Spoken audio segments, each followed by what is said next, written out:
청년 일자리 문제를 모두 해결하고 그리고 노인 복지를 더욱 발달시키고 마지막으로 세금을 더 걷어서 보다 더 좋은 나라를 만들겠습니다.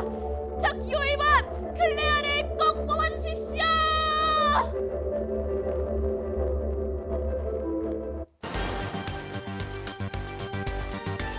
속보입니다. 투표 참여율이 13.5%로 역대 최저치를 기록한 가운데 투표야당의 클레어 후보가 제20대 대통령으로 당선되었습니다. 국민들의 무관심 속 앞으로 대한민국 행보에 귀추가 주목됩니다.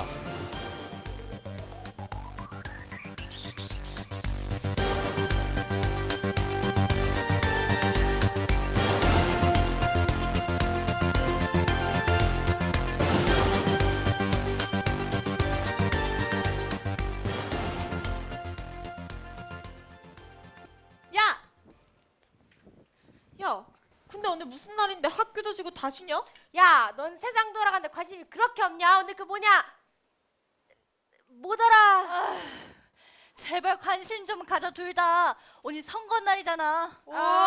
똑똑한데. 뭐 우리야 다 쉬니까 완전 좋지. 어디 갈래? 야, 근데 PC방? 선거는? 야, 선거는 무슨 떡볶이나 먹으러 가자. 떡볶이 좋다. 가자. 너넨 선거 안 따라가? 야 천서진, 그걸 왜 따라가냐? 기다리기만 하고. 우리가 할 수 있는 것도 아닌데 그렇지 않냐? 그렇지. 굳이 따라가서 뭐해? 시간 아까워. 그리고 우리 아직 17살밖에 안 됐거든. 하지만 우리도 미래 유권자인데 조금이라도 관심을 가져야 더 좋은 세상을 만들 수 있지 않겠어? 유권자? 그게 뭔데? 선거할 권리를 가진 사람이 유권자라고 해. 그리고 만 18세부터는 선거를 참여할 수 있어. 아직은 직접 선거에 참여할 수 없지만 우리도 미래의 소중한 예비 유권자야. 아, 몰라. 머리 아파. 됐고, 우린 그냥 떡볶이나 먹으러 가자. 가자. 너네 그거 알아? 투표권 하나당 약 4,700만 원의 가치가 있어. 너네가 가려는 그 PC방 시간보다 몇 배 넘는 가치가 있다고. PC방이나 간 너네가 부끄러운 줄 알아? 뭐? 야 천서진, 너 거기 안 서? 야, 참아. 뭘 저런 걸 신경 쓰냐? 됐고, 떡볶이나 먹으러 가자. 가자.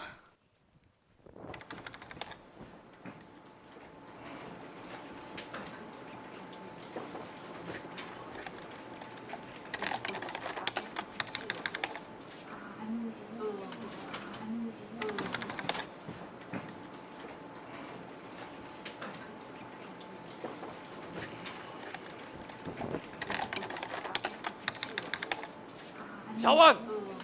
내가 자네 진짜 아끼는 거 알지? 근데 이건 내가 어떻게 할 수 있는 문제가 아니야! 강화군 피해에 대한 보고서 올리라고 해서 완벽하게 올렸는데 이 완벽해서 문제인 거라네. 해결 방안도 뭐 문제점도 완벽해. 근데 이게 완벽해서 문제라고! 요즘 일 잘 못하면 당장 잘리는 거 알아 몰라?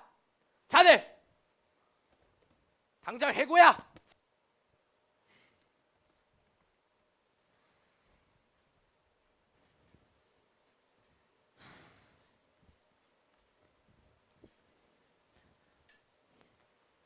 이게 다 우리가 투표에 참여하지 않았기 때문이야. 10년 전부터 쭉 그랬어. 이대로는 안 돼. 우리나라 국민 모두가 알 거야. 모든 원흉은 투표에 참여하지 않아서 당선된 클레어. 그 사람 때문이라는 걸 지금이라도 바로잡아야 해. 바로잡지 않으면 이 사회는 변하지 않아. 지금이라도 사회를 바로잡아야 합니다. 여러분의 작은 관심이 조금 더 살기 좋은 세상을 만들 수 있습니다. 지금이라도 사회를 바로잡아야 합니다. 우리가 조금만 더 관심을 갖는다면 더 좋은 사회를 만들 수 있습니다. 지금이라도 사회를 바로잡아야 합니다. 우리가 조금만 더 관심을 가지면 더 살기 좋은 세상을 만들 수 있다고요. 지금이라도 사회를 바로잡아야 합니다. 우리가 조금만 더 관심을 가지면 더 좋은 사회를 만들 수 있다고요.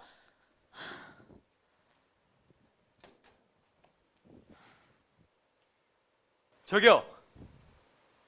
조금 전에 사회를 바로잡자고 말씀하셔서요. 아, 제 이름은 마동석입니다. 이런 부조리한 사회를 바로잡으려는 단체에 속해 있고요. 혹시 괜찮으시다면 저희와 힘을 함께 하시는 것이 어떠신가요? 그게 정말인가요? 전 유해진입니다. 지금이라도 이런 부조리한 사회를 바로잡고 싶습니다. 여기가 저희 아지트예요. 여러 가지 의견과 방안을 찾고 실행하는 곳이죠. 서진 씨, 새로운 분을 모셨어요. 이분도 사회를 바로잡는 데 힘을 쓰고 싶으시대요. 유해진? 설마 천서진? 네가 왜 여기 있어? 그건 내가 할 말이야. 너 고등학생 때까지만 해도 이런 거 관심 없었잖아. 도대체 뭘 하려고 온 거야? 그때는 내가 생각을 잘못했어. 조금 더 관심을 가지고 투표에 참여했어야 했는데 정말 후회해. 지금이라도 이런 부조리한 사이를 바로잡고 싶어. 좋아. 너희 뜻이 그렇다면 받아주지 못할 것도 없어. 앞으로 잘해보자. 우리 손으로 좋은 세상을 만들어보는 거야. 좋아요. 함께 해봅시다. 할 수 있습니다. 독재 정치는 물러가라. 물러가라! 물러가라! 민주주의를 돌려내라! 돌려내라. 돌려내라. 독재정치는 물러가라! 물러가라. 물러가라. 어휴, 대낮부터 뭐 하는 거야? 클레어 대통령의 독재 정치를 막으려고 시위 중입니다. 혹시 괜찮으시다면 저희와 함께 시위에 아, 참여해서 됐어. 시끄러우니까 저기 멀리 가서 하든지 말든지. 독재정치는 물러가라! 물러가라. 물러가라. 여기서 왜 길을 막는 거야? 좀 지나가게 비켜요. 우리 나라를 바로잡기 위해. 됐어, 비켜. 아, 그냥 마음 편히 살아. 우리야 그냥 먹을 것만 주면 되지.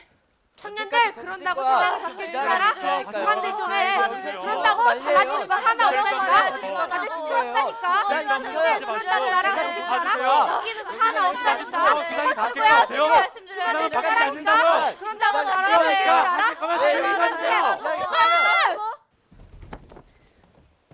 그만하세요. 여러분은 국민 아닙니까? 지켜만 보실 거면서 무슨 할 얘기가 그렇게 많습니까? 그래요. 우리는 아무런 힘없는 사람들이에요. 그렇지만 앞으로 살아갈 세상의 미래를 위해 이렇게 모였습니다. 우리 손으로 만들 행복한 미래를 꿈꾸며 모였다고요. 대체 언제까지 클레어 대통령의 독재 정치 속에서 살아갈 겁니까? 우리는 독재 정치로 힘들어도 되는 사람들이 아니잖아요.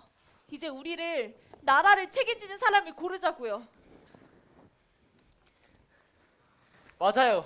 우리는 지금까지 투표에 관심이 없었어요. 청년들 말이 맞아. 우리도 청년들을 도웁시다. 청년들을 돕시다. 청년들을 돕시다. 좋아요. 우리도 나라를 지키기 위해 최선을 다합시다. 최선을 다합시다. 최선을 다합시다. 독재 정치는 물러가라! 물러가라. 물러가라. 민주주의를 돌려내라! 돌려내라. 돌려내라. 독재 정치는 물러가라! 물러가라. 물러가라. 민주주의를 돌려내라! 돌려내라. 돌려내라.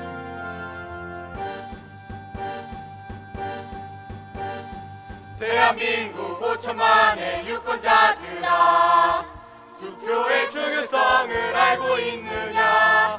3천리 5천만의 우리 국민들, 건지 너와 나로다.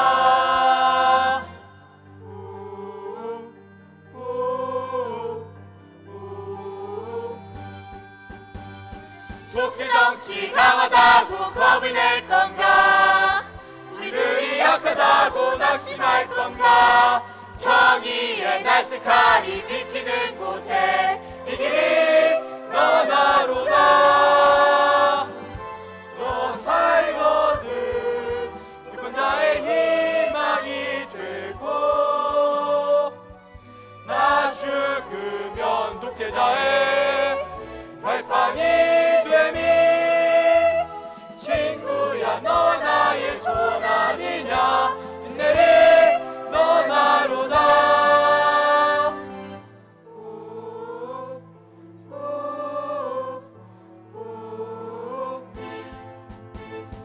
과거와 현재를 뛰어건너라. 악독한 독재 정치 쓸어 모아라. 잃었던 민주주의 회복하는 날 만세 불러보세. 우우아 우우아 우우아 오 너 나로다.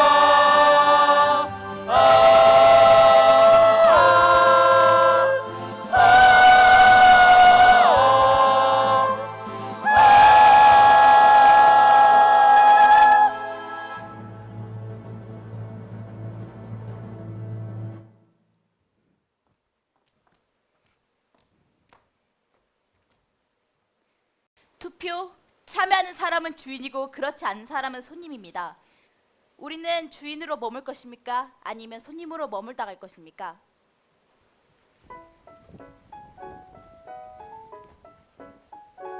이처럼 유권자의 날이 있을 수 있었던 건 많은 사람들의 노력 덕분이었어요. 지금처럼 민주선거를 할 수 있도록 해주신 모든 시위 참여자 항상 감사하는 마음을 가지고 우리 모두 투표에 관심을 가져보도록 합시다. 질문이 있습니다. 투표는 언제부터 가능하나요? 투표권은 만 18세 이상의 국민에게 주어지고 있어요. 투표권 하나당 약 4,700만 원의 가치가 있다고 하니 여러분이 만 18세 이상이 된다면 투표에 꼭 참여하는 게 좋겠죠? 질문 있습니다. 유권자 날은 언제인가요? 유권자의 날은 5월 10일입니다. 그리고 다가오는 2022년은 제20대 대통령 선거가 있는 해입니다. 선거의 의미를 되새기는 유권자의 날, 그리고 제20대 대통령 선거 모두 잊지 않으실 거죠?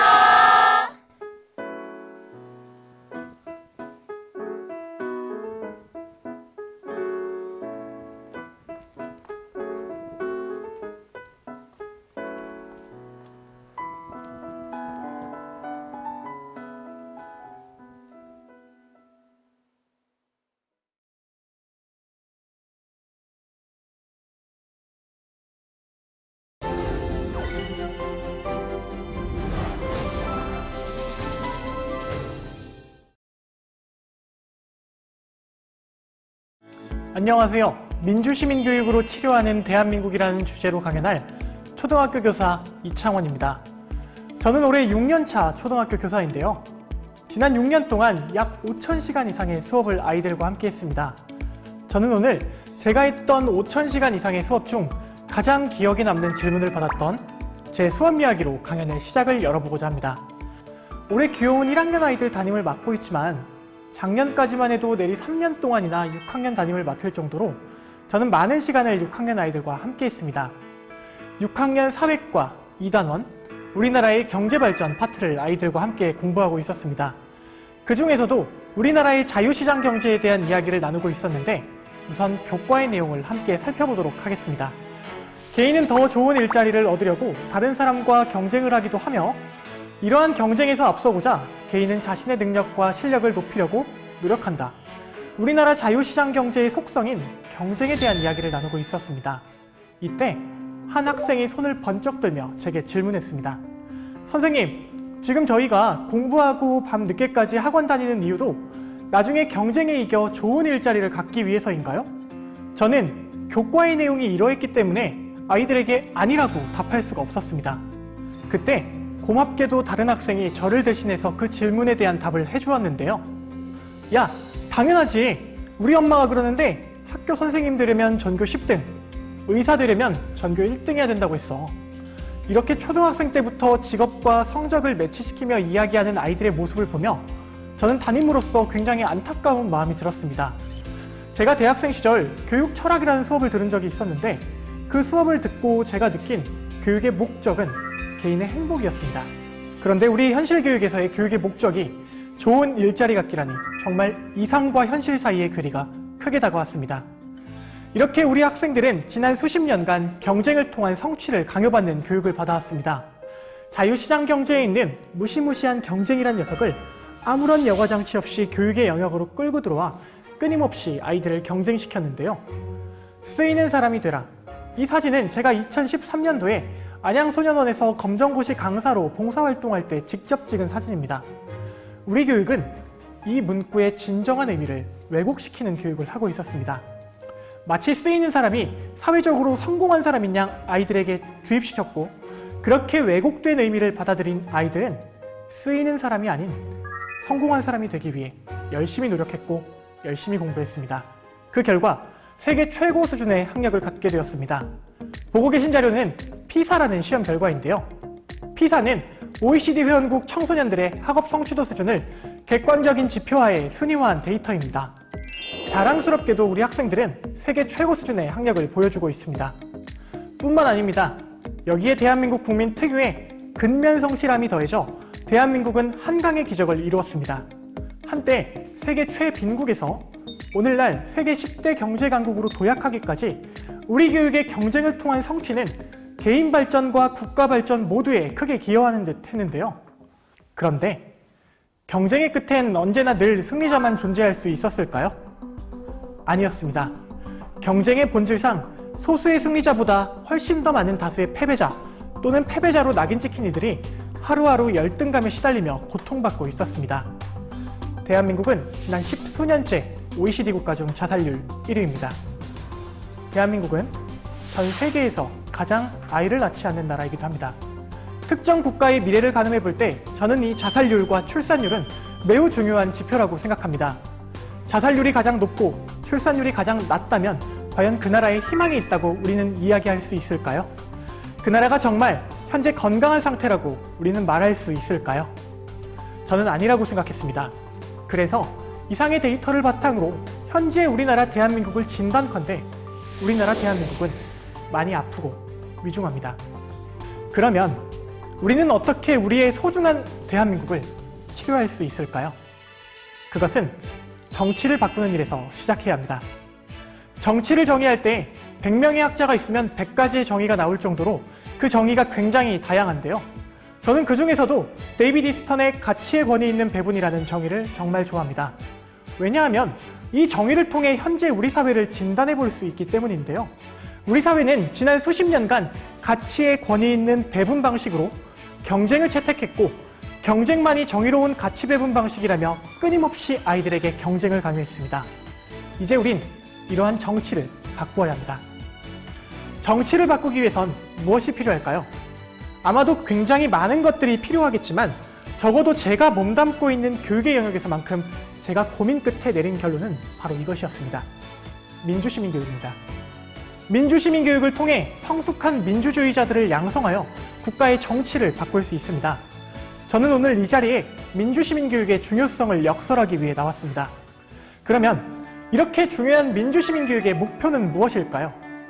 사회 재반에 대한 이해를 바탕으로 의사결정에 합리적 판단력을 갖는 것, 그리고 그렇게 갖추어진 판단력을 바탕으로 민주시민이자 주권자로서 마땅히 행사할 수 있는 권리 두 가지, 투표와 시위입니다. 민주시민교육을 제대로 받은 성숙한 민주주의자들이 투표와 시위로 한국의 정치를 바꿀 수 있습니다. 제가 지금까지 말씀드린 이런 일련의 진단과 처방에 따라 사회 대변력을 잃은 국가가 있습니다. 지금부터는 그 나라에 대한 이야기를 좀 드려보고자 하는데요. 그 나라는 한때 2차 세계대전의 전범국이었습니다. 또한 전체주의를 주장하는 나치의 국가이기도 했는데요. 바로 독일입니다. 독일은 초등학생부터 성인까지 자발적으로 정부의 난민 정책에 반대하는 시위를 합니다. 저는 처음에 난민 정책에 대한 반대 시위라기에 지난 2018년도 우리나라 제주도 예멘 난민 문제 때처럼 우리도 먹고 살기 힘든데 무슨 난민을 수용하느냐, 난민들 쫓아내라, 난민들 수용하면 범죄율 올라간다, 그래서 우리의 안전을 위협받는다, 그러니 난민들 다 쫓아내라 라는 내용의 시위인 줄 알았습니다. 그런데 카인 맨시스트 11, 불법적인 인간은 없다, We are heaven pledge, 우리에게 공간이 있다라며 오히려 제가 생각했던 것과 정반대 내용의 시위를 하고 있었습니다. 적극적으로 난민을 수용할 것을 정부에 요구했는데요. 2015년 처음 독일 정부는 시리아 난민이 워낙 많았기 때문에 모든 난민을 수용할 수는 없다라고 발표합니다. 그러자 독일의 초등학생부터 성인들까지 독일의 국민들이 나서서 왜 더 많은 난민을 수용하지 않느냐며 독일 정부에 적극적인 난민 수용을 요구했습니다. 이러한 요구를 받아들인 독일의 메르켈 총리는 시리아 난민에 대한 전격적인 수용을 약속했고 2015년 이래 지금까지 약 180만 명 이상의 시리아 난민을 독일은 수용했습니다. 한때 2차 세계대전의 전범국이자 전체주의 나치에 열광하던 그 독일 시민들이 도대체 어떻게 오늘날 이렇게 우수한 세계 시민성을 갖게 되었을까요? 그것은 독일은 나치 패망 이후 시민교육의 중요성을 절실히 깨닫고 1952년 이래 내무부사나 연방정치교육원과 각 주별 정치교육원에서 전 생애에 거친 지속적이고 체계적인 민주시민교육을 했기 때문에 가능했습니다. 독일이 이러한 민주시민교육이 가능했던 이유는 독일 민주시민교육엔 아주 강력한 권리가 부여되어 있었기 때문인데요. 권리란 법이 부여한 힘이란 뜻입니다. 그렇다면 우리나라 민주시민교육엔 어떤 권리가 부여되어 있을까요? 보고 계신 자료는 2015 개정교육과정 총론으로 흔히 이야기하는 국가수준 교육과정입니다. 대한민국에 있는 모든 학교들은 이 국가수준 교육과정에 따라 학교 교육과정을 운영하고 학생들을 가르칩니다. 일종의 지침서 역할을 하는 셈인데요. 이 국가수준 교육과정에 따르면 현재 우리나라 민주시민교육이 갖는 권리는 이 정도에서 찾아볼 수 있습니다. 범교과 학습 주제는 다음과 같다. 민주시민교육. 민주시민교육을 범교과의 영역에서 취급하고 있습니다. 범교과란 여러 교과를 아울러 교사 재량껏 가르치라는 뜻인데요. 만약 특정 교사가 민주시민교육에 전혀 관심이 없다면 그 교사에게 배우는 학생들은 제대로 된 민주시민교육을 받을 수가 없습니다. 현재 우리나라 민주시민교육의 법적 근거는 교육부령, 즉 교육부 명령과 지방교육자치 조례 수준에 두고 있는데요. 저는 이것을 법률 수준으로까지 격상시켜야 한다고 생각합니다. 지난 10년 동안 6번에 거친 민주시민교육 지원 법률안들이 있었습니다. 내용의 차이는 조금씩 있지만 기본적으로 우리나라 민주시민교육에 대한 법적 근거를 법률에 둔다라는 공통점을 갖는데요. 안타깝게도 모두 임기 만료 폐기가 되어버렸습니다. 그러나 그럼에도 불구하고 저는 이러한 법률안이 발의되었다는 사실만으로도 아주 가치 있는 노력이라고 생각합니다. 지금부터라도 저와 여러분이 민주시민교육에 관심을 갖고 여론이 형성되어 우리에게도 힘이 생긴다면 언젠가 우리나라도 든든한 법률의 지원을 받는 민주시민교육이 가능할 거라 믿습니다. 민주시민교육에 힘을 주세요. 민주시민교육을 제대로 받은 성숙한 민주주의자들만이 한국의 정치를 바꾸어 아픈 대한민국을 치료할 수 있습니다. 이상 마치겠습니다. 감사합니다.